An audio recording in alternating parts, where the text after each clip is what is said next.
Hola, les voy a mostrar cómo se toca la melodía, los sonidos del silencio en teclado o en piano. Partimos con la mano derecha, nota mi dos veces sol, dos veces si, un la de cuatro tiempos, tres veces re con el dedo uno, fa sostenido, dos veces, la las dos veces, sol de cuatro tiempos.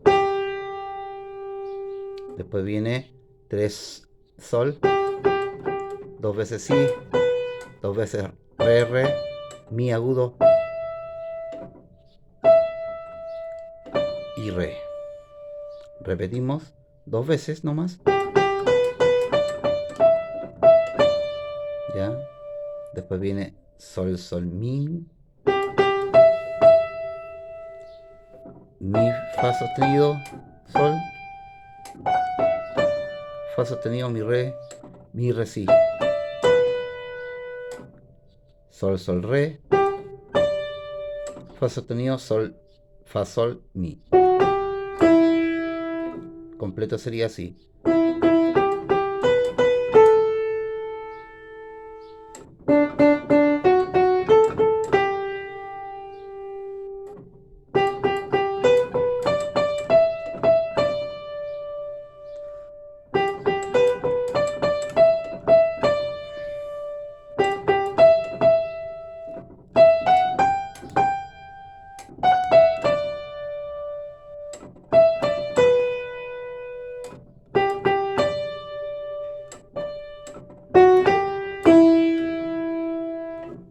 Adiós.